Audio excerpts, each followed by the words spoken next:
እንግዲስ አያልቅም እናንተ ነገር መቼም አላልቅም። ሩታዬ እንደዚህ ስለምንሽ እንደዚህ ስለምኑ አጠፍተናል ሲሉሽ እንደዚህ እንዲህ ብለሽ መሄዱ ጥሩ አይደለም። እነሱ እኮ አጠፍተናል ስለዚህ ይቅርታ አደርግ ይሉሽና ኤፍሬምም አብረሽም ስለምኑ እንዲህ ብለሽ እነሱ ይቅርታቸውን አልተቀበልም ብላ ሄዳለች። እንግዲህ ዞሮ ዞሮ ቤትሽ ነው መመልስሽ አይቀርም። ግን እንደዚህ በክብር ይቅርታ ሲጠይቁሽ አዎ ደከመኝ ያለች ነው፣ እውነቱ ነው። አዎ ይሆናል። እናንተ ብቻ ሳይሆን ተመልካቹ ራሱ ሰለቸኝ እናንተ ነገር ያሉ ነው። እውነትሽ ነው። ግን ዞሮ ዞሮ መግባትሽ አይቀርም፣ ቤትሽ ነው።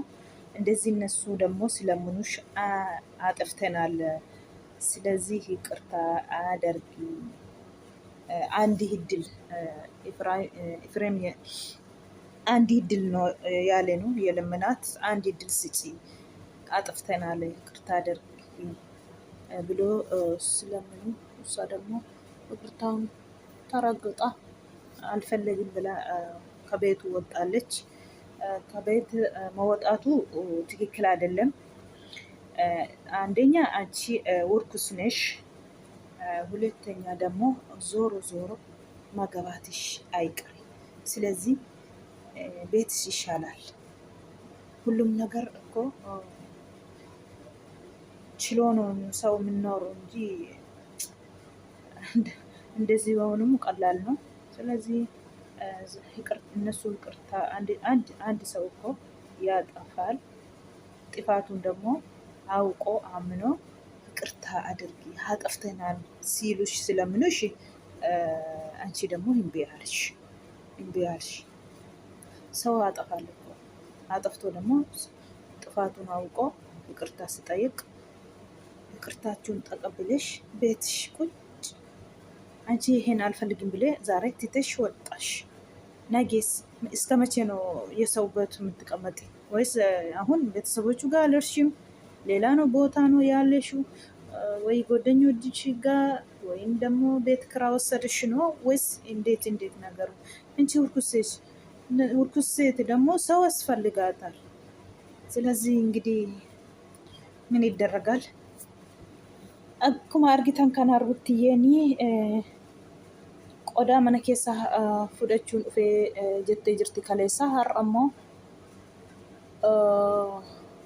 uffata koo waan qabu koo mana keessa fudhachuuf an dhufee naqamana malee isaaf hin naqamiti jettee jirti kaleessa. Har'a ammoo qodaa ishee uffata ishee mana keessaati qodaa tantee uffata ishee fedhattee mana keessaa baatee jirti. Efreemii dhiifatama jedhee kadhataa turanii Abrish immoo lugatti kufee dhiifatama jedhee luka gadi'ee itti gadi'ee kufee kadhatee dadhabee Efreemis kadhatee dadhabee idilii tokko nuu kennu nuti balleessinee jirraa. Kanaaf immoo idilii tokko nuu kenniiti ishee macarrashaa idilii tokko nuu kennii jennaan hin diddee dhiifatama jaraa siin fudhannee waan hin dubbadhee si qeeyamsiisee yoo jiraate dhiifatama jedhee jira Efreemis. Isheen immoo kan hundaayyuu dhaga'uu fi barbaannee jara hundaafiyyuu diddee akka kanatti Abrish illee gaditti jedhee dhiifatama naa godhi jedhee otoo inni kadhatu nan cannaqina cinqitiin barbaadu jettee diddee bira darbitee kuttee jirti. Garuu immoo deebiinii naanna'ii mana ofii hin hanqatanii isuma kana biraan immoo ulfa'a nama garaatti baatudha isheeni. Akka feeyotis namoo barbaachisa. Mana namaarra immoo gizee akka kanaatiin jiranii nabsee lamaan gizee jiran kana obsanii marra darbanii manuma ofii keessatti gaafa rabbiin namaan ishee qixxeesse tokko waan hundaayyuu danda'ama. Amma deemanii mana namaarra taa'uunis wayin immoo mana kiraa fudhatanii qophaa jiraachuun sa'aatii kanatti rakkisaadha. Otoo leexaa ta'e homaa miti akka barbaaddeedha. Amma isheen leexaa miti nama garaatti baatudha. Maatii birallee deemuu hin barbaanne bakka biraa jirti. Kun rakkisaadha hundattuyyuu. Akkuma argitan egaa mandiddee iifatamallee hin fudhanne irraati. Jarri lamaanuu waan dubbatan waan Ifreem waan jedhe sanallee gaabbee jira. Gaabbee innillee dhiifatama gaafatee diddee isas hin diddee.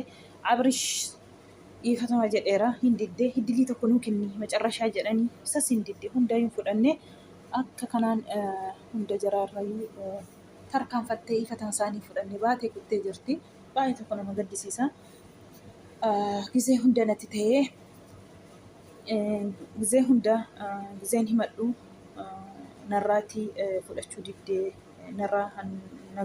narraatii rakkina koo narraa qooddatu dhibee haniin jedhe narraa fudhatu dhibee jettee akka kanaan isheen dubbatte. Eenyumtuu rakkina koo waan ani keessa jiru sana na hubachuu hin dandeenye narras fudhachuu hin dandeenye. Kanaafiyyuu natti baa'atee jira. Na gizee hunda natti ta'e amma immoo na salacha'ee jira natti wanta baa'atee jiruuf jettee jirti.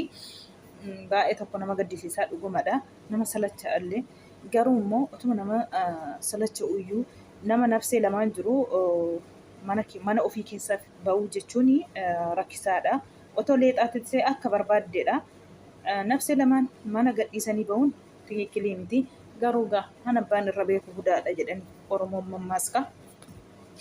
Kanaafiyyuu kunoo akkuma argitanii kadhatanii dadhabanii lukatti kufanii dadhabanii diddee irra darbitee uffata fudhattee manaa baatee jirti. Hin beekamu keerumaa fi hundaayyuu baay'ee tokko nama gaddisiisa. Mucaasa sana goddanyaa sana situ libbii laatee fiitiyyuu akkas taati yeroo hundaa kan jedhu komatee jira. Abrishii kunis Ifreemis immoo akkasuma komatee jira. Ati nutiin akka xalaataa nu gootee ofii kee immoo jala deemtee akka nuti waa ta'u isheetti balleessinii fakkeessita jedhanii mucaasa kanatti himatanii turanii. Mucaasa kana wajjin illee wal lolaa turanii mucaasa goddanyaa kana. Mucaan kun immoo rakkina ishee namni beekuuf hin jiru. Rakkina ishee maal taate maali jedhee hani isheerraatii qooddatee hin jiru. Hundumtuu gizee sanatti jalaa callistanii. Har'a immoo yoo isheen mana keessaa baatu maaliif humbaa karrayyuu jettu.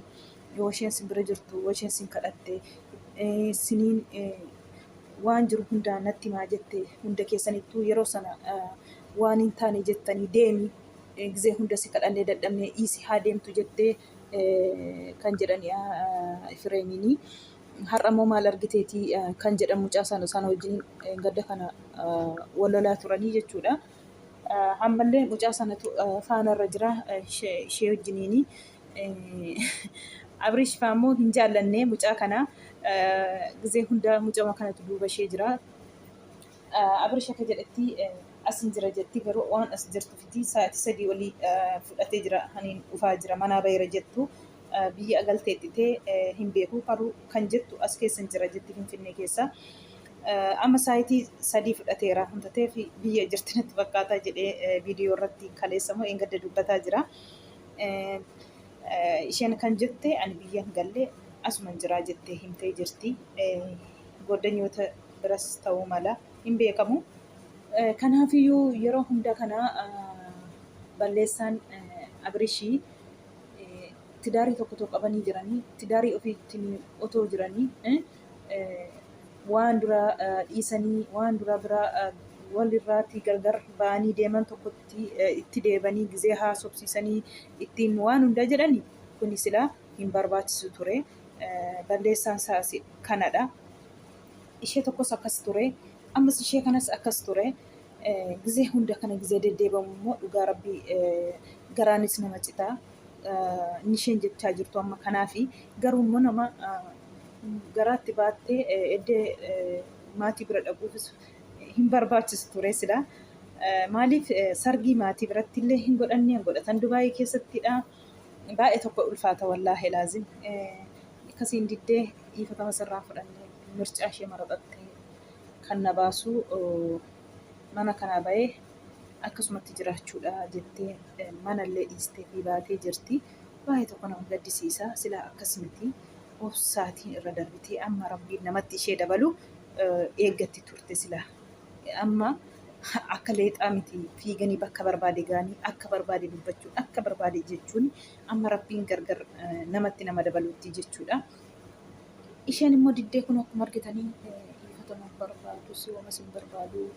Anaan na gargaara anaan rakkina koo hunda koo naa beeku hin jiru namni narraallee maal taate maaltu si dhibee kan naan jedhu siin jiru jettee akka kanaan boossee himataa jirti. Obboloonni duraan warri hangafni gizee hundaa goosa walolanii jidduu jaraa lixanillee amma miilana nam tokko jidduu jaraa haan lixeen jiru Ifreemirraa kan hafee jechuudha. Obboleettiin hangafni jirti kanaan dura aqii dhiifatama gaafa dhulukatti kufiiti anis dubartiidha jettee kanaan dura gizee wallolan sana dubbachaa turte jechuudha obboleettii isaa isheen hangafni. Amma miilana immoo lola miilanaa kanarratti immoo isheen keessa hin jirtu. Kan jiru Ifreem bichaadha. Kanaaf immoo maatiin illee namni illee nama nuffasi nama dadhabasi. Ifreem wajjiniin iyyuu kan walitti bu'anii yeroo hunda gizee isa loltu shaanxaa fudhattee makaata. Si kadhannee dadhabnee yoo barbaachisaa ta'e taa'ii yoo barbaachisaa ta'e deemi kan jedhee gaddayyuu baay'ee walitti bu'anii kanaafidha. Kanaaf akkuma jedhan yeroo hunda nuffan fakkaata miilana lola isaanii jidduu hin galle obboleettiin isheen hangafnisi. Ulfasee isa dhagaanillee abbaan amaatiin illee anatu guddisa jedhanii gammadanii turanii akka isheen garaatti baattu baranii. Kanaaf gizee amma gammachuu isaanii Dubaayii otoo torbee tokko sargi isaanii godhatanii Dubaayiitti galanii otoo torbeen gahin deebanii ammallee wal nyaachuutti kadhanii jechuudha. Duraanis otoo akkas wal nyaataniiti taragaaggaanii booda walitti araaramanii akkuma walitti araaraman immoo dhufanii as keessatti sargii Dubaayii kana keessatti godhatanii jechuudha. Amma sargii isaanii godhatanii galanillee otuma galanii torbee tokko hin gahin kun alatee jechuudha. Baay'ee tokko nama gaddisiisa. Takka torbee tokko wayin torbee lama yoo ga'an akkasuma deebaniiti. Deebanii ma dubbiitu dhufa walii wallaalee irra kan zabana kanaa jechuudha. Kanaafuyyuuti. Baay'ee tokko hin ulfaataa diddee mana gadhiistee baatee jirti. Nagaan mana keetti si haa deebisu. Rabbiin illee nagaan si haa hiiku. Namatti si haa dabalu si hiikee gammachuu rabbiin siif haa taasisu.